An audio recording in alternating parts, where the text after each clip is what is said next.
Now, from South Seminole Academy in Castleberry, Florida, direct from the third floor of building number 3, this is South Seminole News.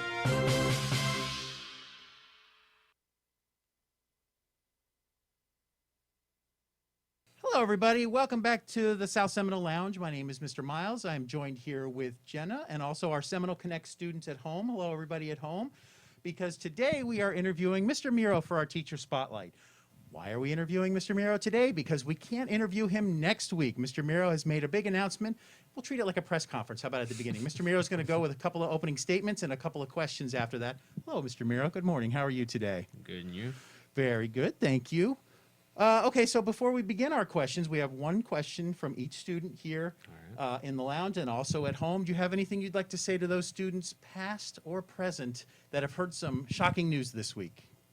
I just like to say thank you to everybody, all the teachers and students and parents and family members that I've interacted with over these past 8 years. I've had a great time here at South Seminole. Was teaching former students and their siblings now. But yeah, so I was truly blessed to work here, and I'm super grateful and thankful for everything over these past 8 years. Some of the students, or one of them at least in the other room, was saying how when I told them that you were coming up here because you'll be leaving, they had contacted their their older brother or sister to say, Mr. Miro's leaving, and they would like text back immediately like, oh no, he's my favorite teacher. Many students here will tell you that Mr. Miro is their favorite teacher, not just current students, but past students as well. And it is very sad to see you go, but it sounds like you have a new opportunity. Is there anything you want to tell us about that's coming up next for you? No, not really. Oh, okay. We're just not going to talk about that. That's fine.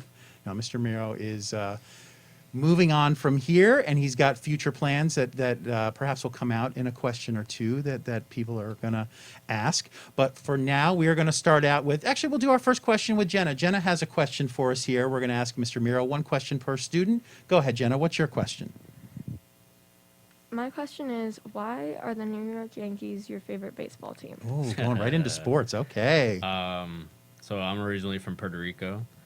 So when we moved here and like we were able to see Yankees games broadcasted, the center fielder for the Yankees, whose name is Bernie Williams at the time, he was Puerto Rican. So it was like a real great sense of national pride to see one of our guys on like what was considered America's team.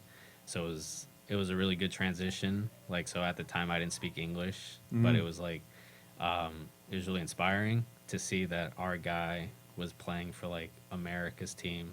So it was just like a really big like pride thing for myself and my family. Oh, very good. See, there's so many things about Mr. Miro I didn't know about. That's very interesting. We'll go to one of our Seminole Connect questions now. Grace is out there. Grace, do you have a question for Mr. Miro this morning? What are you most looking forward to in your new job? Oh, okay. Just a different opportunity. So I've been in public school for, I guess, since kindergarten. True. So large part, like over 2 decades, if you count when I was a student. So I'm just looking forward to a new opportunity, a new challenge. Very good. Thank you, Grace. Thank you for your question. Next up, I have a question from Chloe Fisher from Seminole Connect. Chloe, are you there? How will your teaching experience at South Seminole Academy help you flourish with your new career? I like that word, flourish. Flourish. I'll still be interacting with students and like kids. Like I love kids. I love interacting with like youth. So I never really saw myself as a teacher. I saw myself more as like an educational entertainer. So I'll just keep that same mentality as I interact with different students, different kids. I have a passion to engage kids, maybe students who are not necessarily interested in history, who might see it as boring. So I'll still have that task. So I'm looking forward to just continuing that, just in a different medium. That is always the challenge, to get kids interested in history that perhaps are not as interested in it. Do you have a particular period in history that you like teaching the most? The early Republic, like the Revolutionary era. Mm-hmm. But Lin-Manuel Miranda has kind of hijacked it with Oh, yeah. Hamilton, so kids expect They expect you to sing and dance now. All of their history teachers to sing and dance hip hop versions of the Revolutionary era. And you haven't gone that route with your class? I have Not at this time? I cannot do it as well Not as at he this does. time. Very good. Though we are both Puerto Rican, so we have that going for us. Our next question comes from Ava. Ava, do you have a question for Mr. Miro? So, why is it important for you to take the new job? Oh, okay. Like, Good what was question. the reason for taking the new? What was the reason? Yeah. It's just better for my family and my kids. So for like the first maybe like 5 years that I was here, like my students were my kids because I didn't have any kids up until then. But now I have 3, so it's just they're the main component as to why I'm taking on the new job. And sometimes opportunity is just, a reason. Like something's come up and you're like, this is a great opportunity. I have to take that opportunity. It's good for the family. Very, very good. Our next question from Seminole Connect comes from Amelia. Amelia, do you have a question for Mr. Miro? Yes. What has been one of your most favorite experiences as an educator here at South Seminole Academy? Should I answer in an English accent or just regular accent, Amelia? English I accent. was would going to say be she'd be preferred. disappointed if he didn't do the English accent. Yes. So a little bit of context. In my 4th period, we talk a lot in English accents, though I don't think everybody appreciates them as much as Amelia does. My favorite experience. It's hard to pinpoint, isn't it? Because there's probably at least one from every year. Yeah.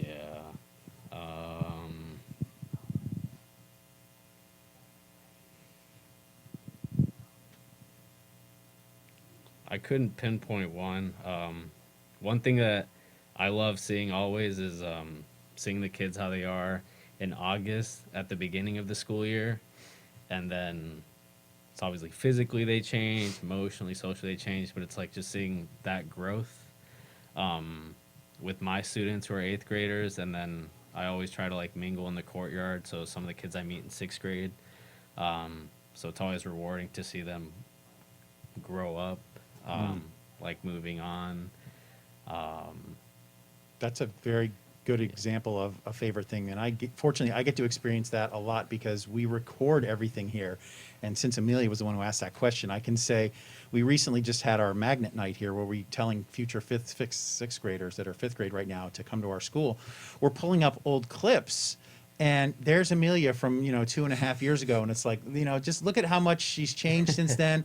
You think she was confident on camera back then. You should see how she is now. But I get to see the growth that maybe most teachers don't get to see, maybe because their memories fail them. But then you look back at the video and see how young they were and see how much they've changed. There is something very satisfying about seeing that for sure. And I think also, like, to answer the question is one of, like, the quotes that I teach by is by Theodore Roosevelt that says, no one cares how much you know until they know how much you care. So I always tell kids, like, you won't remember, like, the lessons, the dates that we do, but, like, what you will remember is, like, how I made you feel, how, our class was very familial, like, you guys were more like brothers and sisters to each other and cousins than you were just typical students in a class. So just having kids come back or like at the end of the year saying like, oh, like, thanks for like the time that we had here. Because I know you'll forget everything that I teach you or like your other teachers will teach you, but like you'll never forget how you felt for those 90 minutes or 45 minutes. And I'm sure you do get repeat customers. You get the students that come back over the years to say hi to you because, again, maybe they don't remember the lessons, but they remember Mr. Miro and how those lessons were taught. But thinking back, he never did sing to us like that Lin-Manuel guy. But, he's still our favorite teacher. I did sing See Caroline, though. Oh, yes, you did. There And is you can that find clip. that on our YouTube page. It's buried in an episode of the news somewhere. So I don't know exactly where that is. But, yes, he had lost a bet and had to sing Sweet Caroline. That's another baseball question. But speaking of that, Jenna, do you have another question for us? Is this baseball related as well? Yes, this Okay. question is from Riley. What was your first experience with baseball? Let's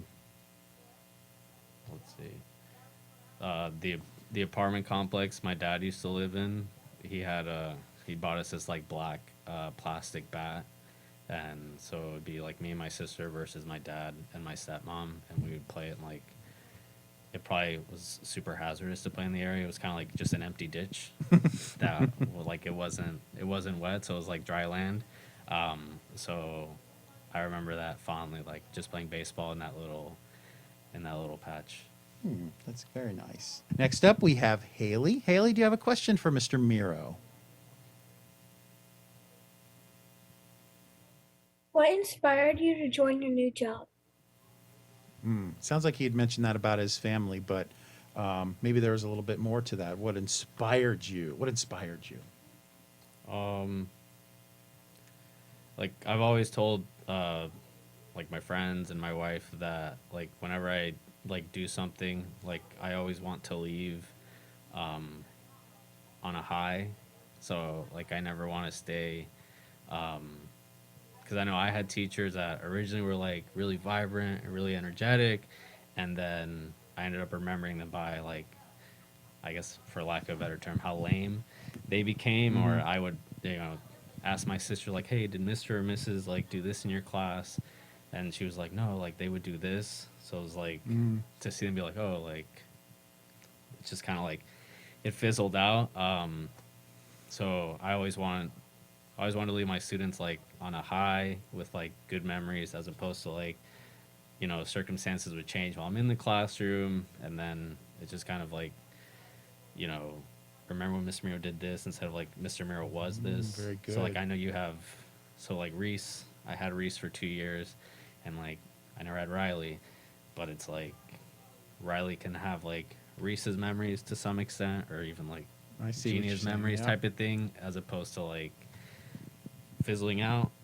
So leaving on a high note inspires me to like then pursue another job, like go into it on a high note, and then just keep going up, as opposed to just like I see. burning out or like fizzling out. Mr. Miro he's the Derek Jeter of South Seminole. He just wants to go out on a high note after a hugely successful career in one place. He's ready to step down when he's at his highest point. That's very, very good. I can see that makes a lot of sense to me now that you've said that. Yes.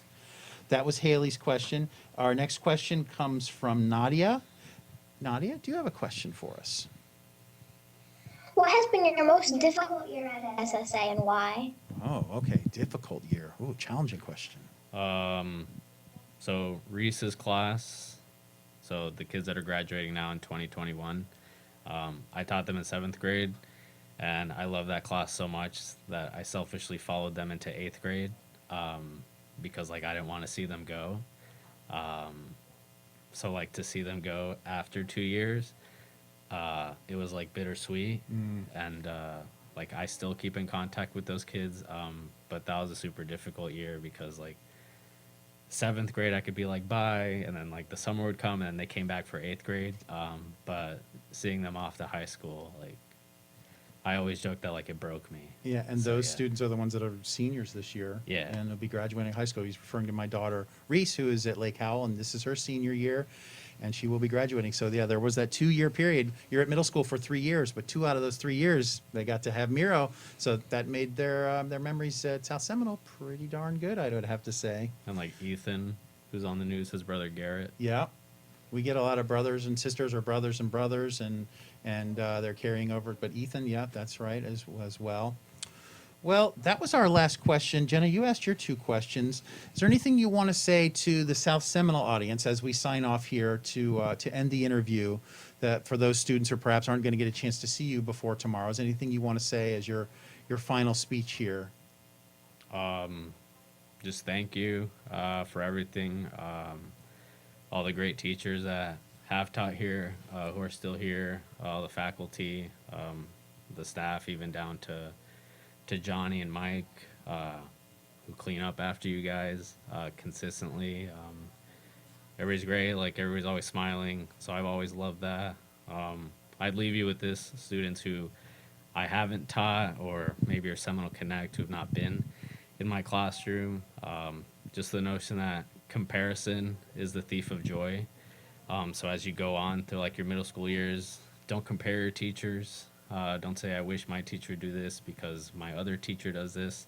Appreciate your teachers for what they do for their own individuality, for what they bring to the table. Each subject is different, so each subject is taught differently. Your teachers have different personalities, so appreciate them for that, right? It'd be grand to work at a place where everybody was Mr. A or Miss Stalker or Mr. Heiss or Mr. Jackson, right? But appreciate all of your teachers individually for what they are, and make your school a place that you want to be, right? For those of you who would say like, oh, I don't like going to this school, right? Be part of the solution, not the problem.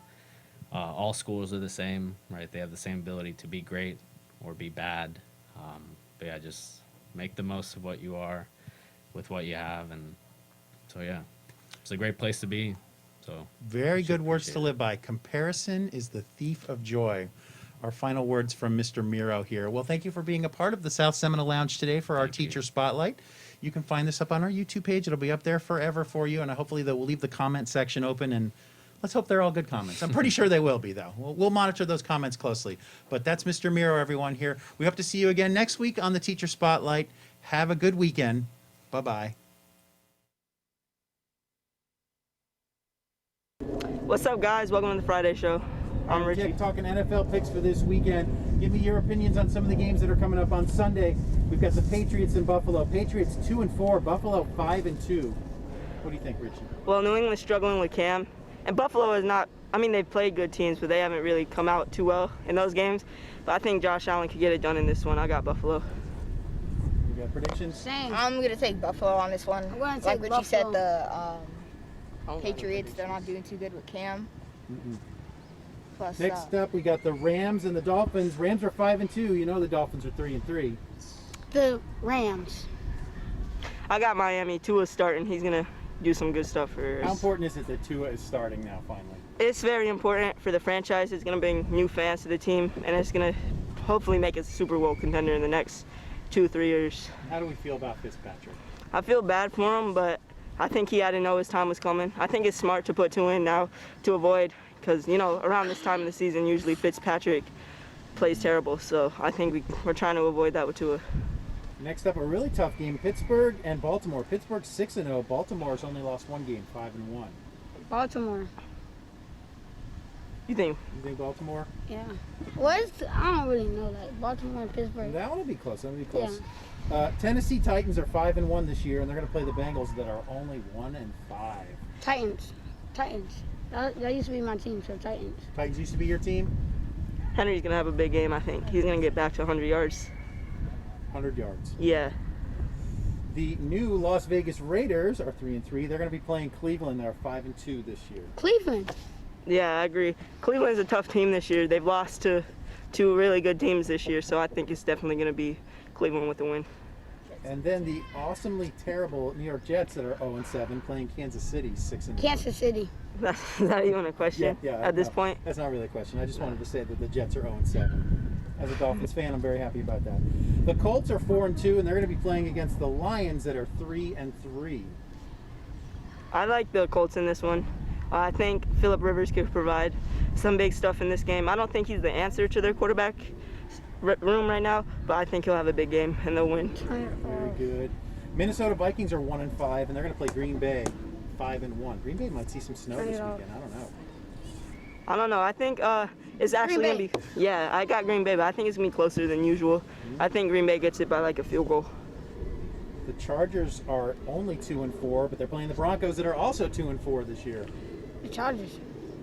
Yeah, I agree with him. I think the Chargers are going to get a big game here.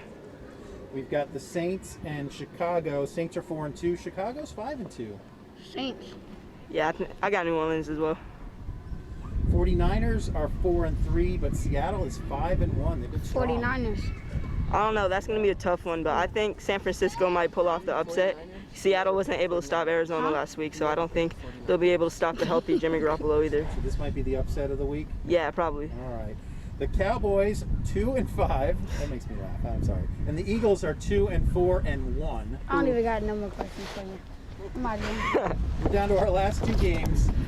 I know Dallas is back to their third string quarterback, so I don't think they could get it done. Even if it's at home, I don't think they can stop the Eagles. I think it's gonna be close, but I think the Eagles are gonna get it. And then I think the Monday night game is Tampa and the Giants. Tampa 5-2. Oh, the Giants only 1-6. Ooh, man, I got Tampa Bay for sure. I think they have a big game in the pass. I think Brady's going to connect with both Godwin and Evans for a big game. So if you're a fantasy player and you like to play fantasy, who's going to be the quarterback this weekend? It's going to be good. Well, this is going to be tough. What do you think? He's 2-1. Anybody you like for this weekend? Nobody you like for this weekend? I'd still, if I had Russell, I'd still play him because he's still going to have a big game. He might throw a pick here and there, but he's still going to have a big game. All right. He's the MVP this year for sure. That's it for Friday Show. We'll see you next week on the NFL predictions. All right, bye, guys. Hello, everyone. Welcome to another episode of the Friday Show. And today we are talking about our top 3 favorite TV shows. There's a lot of discussion there. There's a lot of shows. They could be shows from when you were a child. They could be a show that you're just watching right now. We're not exactly sure what we're going to get from our list from our students, but we're going to start right off at number 3. What is your number 3 show of all time? First up, we're going to go to Amelia, who's going to tell us about her number 3 show. Well, thank you. First of all, I'm going to say I picked top 3 recently because I've watched too much stuff, but For those of you at home, this was not an easy task for Amelia to narrow it down No. to 3. This was very challenging for her. She is struggling right now. Even as she tells us her number 3, I don't think she's happy with her answer. But go ahead, Amelia. You tell us. okay, so this one is called Those Years I Opened the Zoo. It's like a comedy, and basically the plot right here, let me pull it up. Okay, so this dude inherits a private zoo and was forced to sign a contract after his graduation. And Okay. then after the day onwards, ever first age classified Luya Zoo appeared, and those under age of 21 are prohibited to enter. And there's basically like these people who turn into animals and stuff. And I really don't want to butcher the Mandarin, but I can try. It says 我开动我原那显念, but like I've been, yeah. We're going to have to wait for the translation on that one because I'm not exactly sure what she said. It's those years I opened the zoo. I think it directly translates to it, but like that was one that I watched recently. It was really cute, and I would totally recommend. See, I knew Amelia was not going to disappoint us. She was going to give us an interesting answer for number 3, and I'm sure it'll get better and better as we go on. Next up, we want to ask Haley. Haley, what is your number 3 show of all time? So I would say out of the 3 that I picked, my least favorite out of the 3 would probably be maybe Sweet Magnolias. It's a Netflix show. I'm not sure if many people know of it, but I watched it with my mom and I actually really enjoyed it, but that would probably be my least favorite out of all the 3 that I have. And anytime you can find a show that you can watch with your mom, it must be a good show. So that's not a bad choice at all. And you said that was on Netflix, right? Yes. I think I have seen it as I've been scrolling around on Netflix. I have seen that. So excellent choice. Thank you. Next up, we have Lola. Lola's going to tell us her number 3 show. My number 3 show is like my least favorite show, and it's Stranger Things. So I don't really kind of. So of all the 3, her least favorite is Stranger Things, but it is still one of the more popular shows out there right now. And I think we're all excited about the new season, which will be season 4. Is that right? Whenever that comes up, because we have to find out what happens to, and I just blanked on his name. Hopper. We have to know what's happened to Hopper. What part of the world is he in right now? Yeah, I think that comes out in 2021. Oh God, that's like forever from now. That's so far away. The year's almost over, so God. Hopper's going through some stuff right now, that's for sure, on Stranger Things. Excellent choice. Next, we're going to go to Ryan. Ryan, tell us your number 3 show of all time. Well, I mostly watch anime, so it's like top 3 animes I like. So the third one is like Demon Slayers. It's actually a very good anime. And the second is My Hero. And the third one is God of High School, which is like one of the new animes. Ryan's gone through all 3 of them at once because there's a lot going on in his house right now, that's for sure. Somebody at Ryan's house is not happy with his top 3 choices. That's for sure. That's what I'm hearing right now. Not happy with his 3 choices. But whoever you are, everyone's entitled to their own opinion. And those are Ryan's 3 choices, and you can't be mad at him for those. That's for sure. I'm going to tell you my number 3 show. I'm going to work backwards. I think I'm going to say my number 3 show of all time is The Simpsons. It's been on since before you were born, and it's been on since I was a senior in high school. That's how long that show's been on. But I could tell you 1,000 reasons why. But it is the show that perfected parody when it comes to animation. But I won't get too deep into it. That's a whole nother episode. Now we're going to switch over to everybody's number 2, and we will go to Amelia next for what is your number 2 show? Alrighty, here we go again with my shows that like no one knows. Okay, so I also watched this one over quarantine. It's called Spirit Factor Link Tea, and it is about Yokeika, the heir of an old fameless family exorcist, is stricken with poverty after losing his parents and struggles as a street fortune teller and a part-time computer tech. So one night at a junkyard, he meets a mysterious and charismatic exorcist, Tanmokuki, who is fighting an evil spirit. And to compound his misfortunes, he gets hit by a car and becomes a ghost. And so then Tanmokuki appears and asks Yokeika to make a pact with him to fight evil spirits together. And this one has both a Mandarin and a Japanese dub. The Japanese version, the name is also Spirit Pact. It's just Spirit Pacto and Katakana. So it's like the same thing. But yeah, this show was pretty good and totally would recommend. See, I told you Amelia wasn't going to disappoint us. I told you. I knew there was going to be something good, of course. And where can we find that show, Amelia? You can find this show on Crunchyroll in Japanese dub, and you can find the Mandarin Lola dub on knows. YouTube, I believe so, and Tencent. Lola knows what you're talking about when you said that. Too. Yeah, I feel you. I know what that is. All right, so for your number 2 show, Haley, tell us what you've got for number 2. Well, for my number 1 and my number 2, they're very close. I would say they're like about a tie. Okay. But for my number 2, I wrote down Stranger Things. Excellent. So, which you can also find on Netflix. A lot of people know about that. Of course. Do you have a favorite season between the 3 that are out right now? I don't. I like them all. Yeah, the first season was just so good and pretty good job of being creepy at the same time. And it's definitely like one of Netflix's biggest bingeable shows. When you start an episode, you just want to keep going all the way through. Such a good show. We're looking forward to that new season, you know, before we get to high school, right, guys? Let's get that Stranger Things here. Jeez, it's taking forever. Okay, Stranger Things, not a disappointing pick at all. Lola, tell us about number 2. My number 2 choice was Lock and Key on Netflix. It's a very like mysterious show, and I really like it. And that's on Netflix also, Lock and Key. Yep, I've seen that also on there as well. It's a short, but there's more seasons to come. More seasons to come. Okay.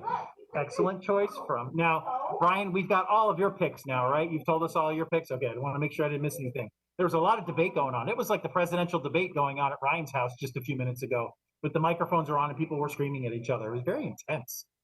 Okay, my number 2 choice is Twin Peaks. I could talk about Twin Peaks forever. I got pop characters here. And Miss McAvoy, if you ever want to ask her about Twin Peaks, she could talk about it forever as well.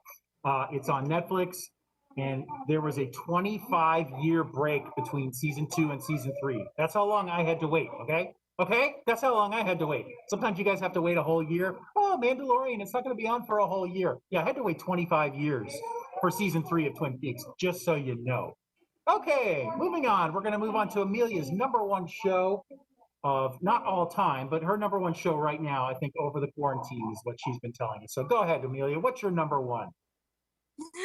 Okay, this was a really hard decision because I watched so many shows. But anyways, this one is technically 2 shows. So the animation is called Modao Zushi, and then the live action is called Chen Qing Ling, or The Untamed, and the English name for the book is also called The Grandmaster of Demonic Cultivation. Well, that was a lot to spit out.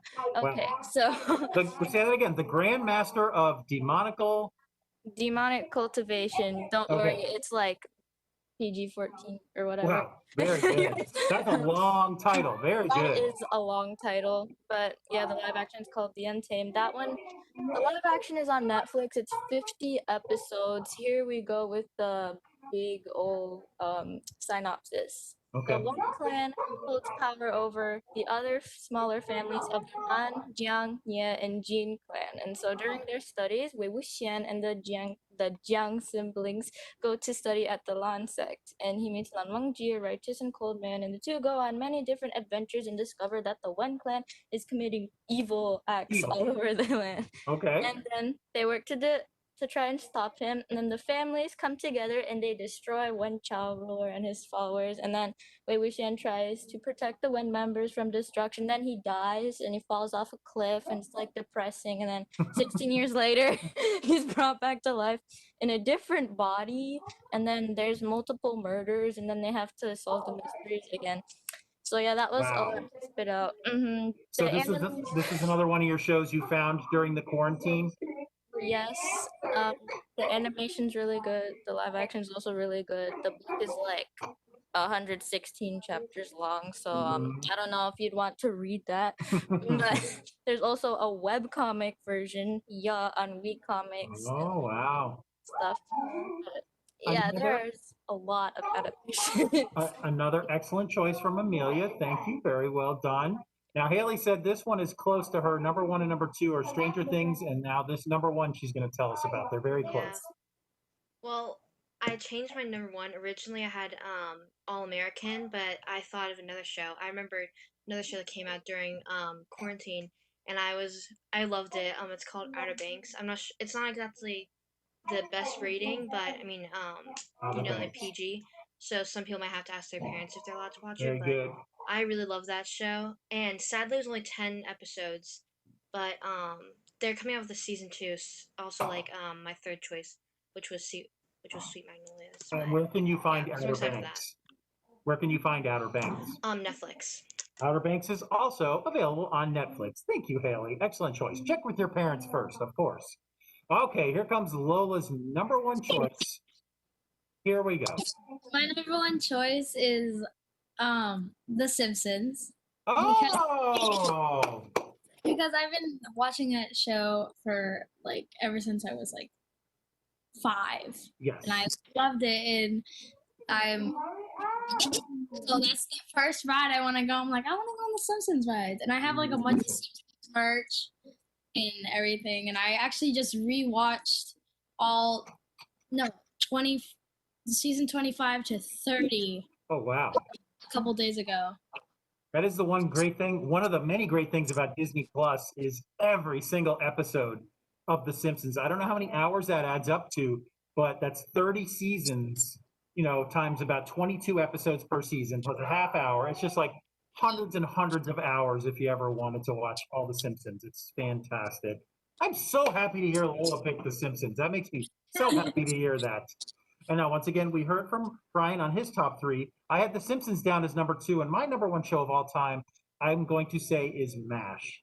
MASH was a TV show that was on the early 70s up to 1982. It was about the war in Korea, and it was a TV show about the doctors who lived their lives during the Korean War.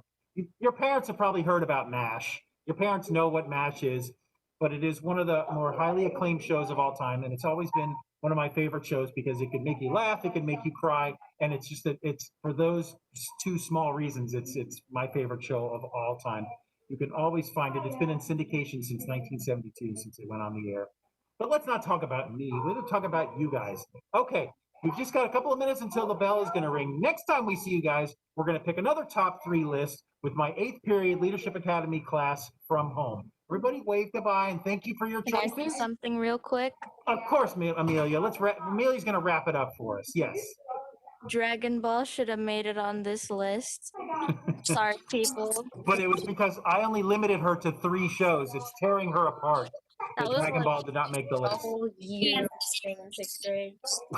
It was like my whole 6th grade year. Yes, please refer to any of our YouTube videos from 2 years ago when Amelia always talked about Dragon Ball on Friday episodes. She did. I'm telling you. Go to our YouTube page. It's there. Yeah. Okay. Bye, people. All right. Thank you, everybody, for watching. We'll see you next week. Bye-bye.